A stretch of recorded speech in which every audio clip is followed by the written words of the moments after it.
Assalamualaikum warahmatullahi wabarakatuh. Selamat datang kembali di channel saya, Video Umum Publik, video berkonten positif.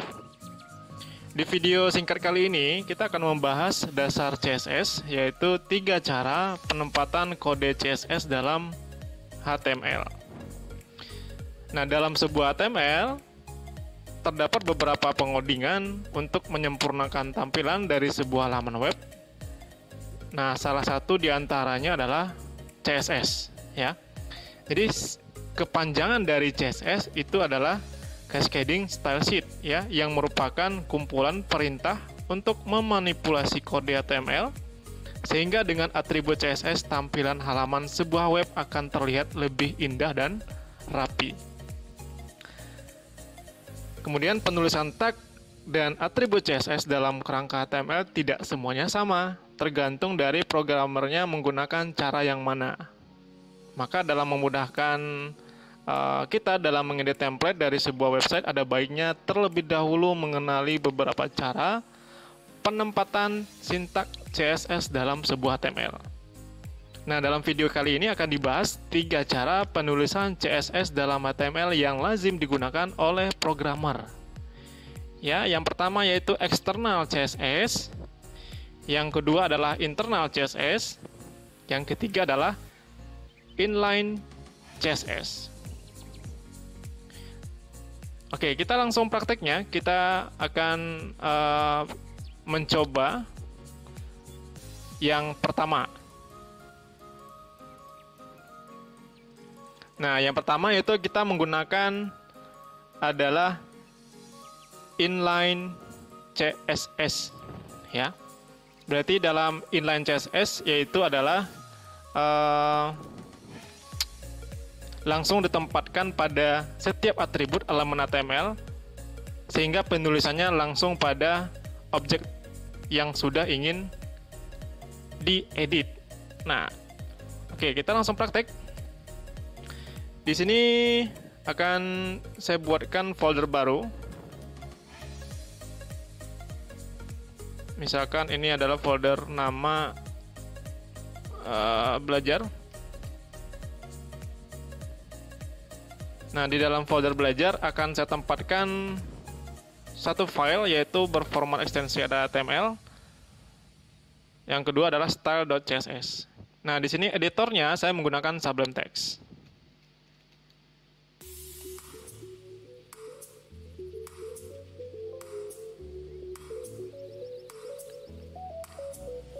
Diawali dengan menyimpan file terlebih dahulu dengan ekstensi adalah HTML. Di sini saya contohkan file baru dengan new file, kemudian disimpan terlebih dahulu agar terbaca direktori pada Sublime-nya. Sesuaikan dengan nama folder yang sudah ditentukan. Contoh di sini adalah namanya CSS atau cs.html. Simpan. Kemudian membuat kerangka awal, yaitu kerangka HTML-nya, HTML. Nah, di sini saya contohkan belajar CSS dasar. Nah, di dalam body saya tambahkan sebuah tag HTML dasar CSS. Kemudian ditambahkan paragraf. Contoh seperti ini, kemudian disimpan. Dan kita kembali ke folder yang sudah kita siapkan sebelumnya. Kita cek apakah folder atau file CSS HTML ini sudah tersimpan di dalam folder yang sudah kita buat sebelumnya. Oke, kita cek. Nah, di sini sudah terbentuk satu file CSS HTML. Kemudian kita cek dulu di running menggunakan browser. Nah, bisa dilihat ini tampilan dasar dari HTML. Nah, CSS fungsinya untuk agar tampilan website atau tampilan HTML ini agar lebih menarik. Nah, di sini dicontohkan menggunakan yang namanya penggunaan dalam inline CSS. Nah, perhatikan di sintaknya. Di sini akan saya gandeng 2 agar lebih jelas. Nah, seperti ini. Oke. Nah, untuk inline itu posisinya adalah pada objek yang akan ingin dimodifikasi.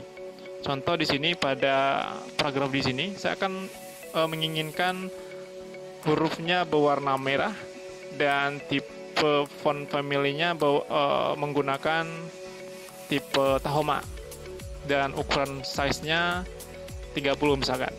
Nah, berarti menambahkan dengan yang namanya sintak style. Nah, pada style itu ditambahkan atribut dari CSS yang akan dipanggil. Color, ya. Contoh, kemudian saya contohkan berwarna merah, red, titik koma. Nah, kemudian ditambahkan dengan font family dengan gaya tipe fontnya yaitu Tahoma. Kemudian font size, ukuran fontnya saya contohkan di sini 40 px.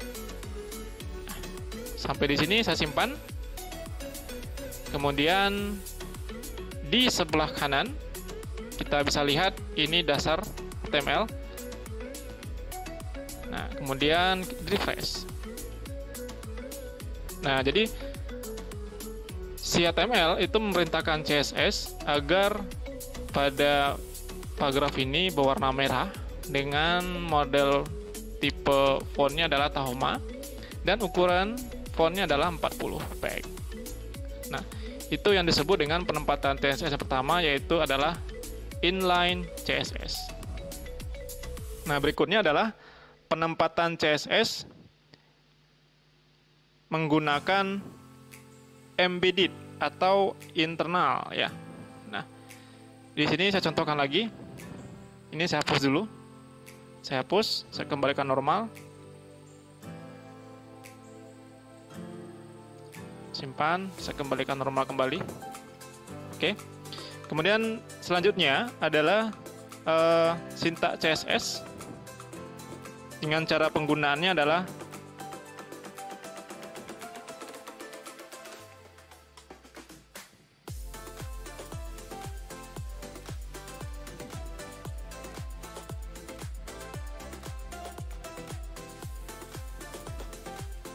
embedded, ya, atau bisa disebut juga dengan internal CSS.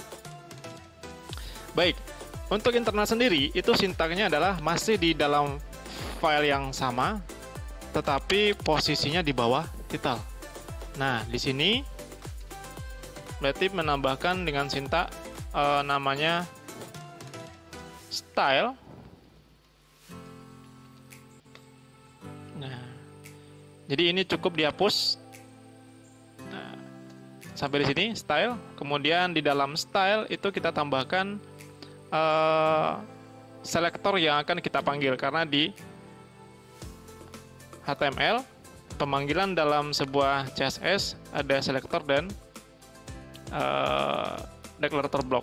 Oke, di sini saya contohkan selektornya adalah si H1 ini. Oke, saya contohkan H1, buka kurung, enter.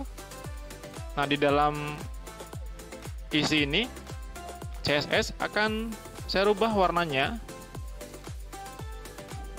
color menjadi red kembali. Kemudian font family Tahoma.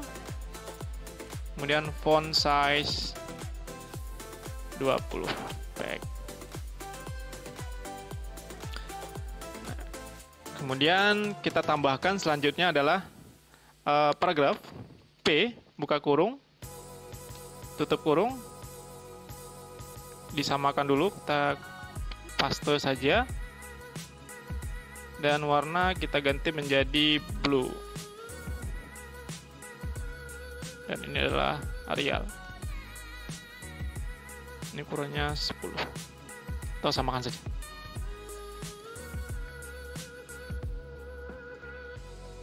Kemudian kita simpan, Ctrl S, dan kita lihat hasilnya. Nah, maka si HTML memerintahkan CSS pada H1 ini adalah dengan berwarna merah, font family-nya tipenya Tahoma, dan font size-nya ada 40 px. Nah, begitulah cara penggunaan dan penempatan CSS, yaitu embedded ya. Kemudian yang terakhir, penempatan CSS-nya adalah eksternal. Nah, maksud dari eksternal adalah filenya terpisah tetapi dalam satu folder. Oke. Di sini akan saya hapus terlebih dahulu, akan saya kembalikan normal. Disimpan. Pastikan normal lagi. Oke, seperti biasa. Ditambahkan satu file lagi, new file, Ctrl S, simpan, disimpan di folder yang sama di HTML-nya, bukan di HTML tapi di folder yang sama di HTML ya. Contoh di sini adalah style.css. Tetapi untuk penamaan ini tidak harus style, boleh nama yang lain tergantung si programmernya. Dalam video kali ini saya contohkan namanya style.css. Kemudian di save dan kita akan menambahkan sintaks CSS-nya di dalam extension CSS ini, ya. Nah, cara penulisannya sama, cuman file terpisah. Oke, di sini saya contohkan yang H1 dan P ini akan berubah warna kembali sesuai yang diinginkan. Contoh H1 buka kurung. Contoh di sini seperti biasa, color red, font size atau font family deh. Font family Tahoma, font size 40 px atau lebih besar 50 px. Untuk berikutnya, paragrafnya kita buat juga P, buka kurung, tutup kurung. Nah, kita tambahkan, atau boleh sama dengan di atas, cukup di copy paste saja. Seperti ini. Nah, kemudian ini cukup diganti saja sesuai kebutuhan. Arial. Kemudian disimpan. Kita cek hasilnya di sebelah kanan. Nah, ini kenapa belum berfungsi? Dikarenakan sifatnya adalah eksternal, berarti harus ada pemanggilan di dalam HTML-nya. Nah, di dalam sintaks HTML kita harus menambahkan link rel style sheet-nya di posisi di bawah titik, ya, karena sifatnya eksternal. Maka di dalam tag HTML kita tambahkan style, nah, CSS ya. Kemudian kita panggil, ini salah, style, bukan style, link rel. Oke, link rel style sheet tipe text CSS. Nah, file ref-nya itu kita menggunakan atau memanggil style CSS yang sudah kita buat di dalam satu folder yang sama.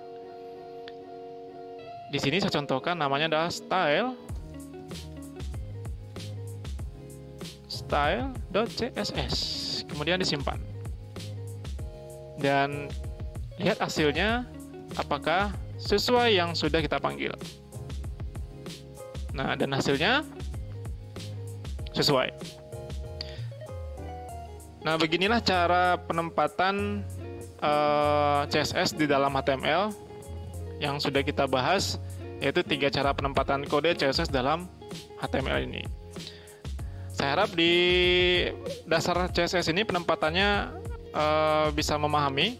Dan jika ada pertanyaan, silakan komen di bawah. Dan jangan lupa like, subscribe videonya, kemudian share.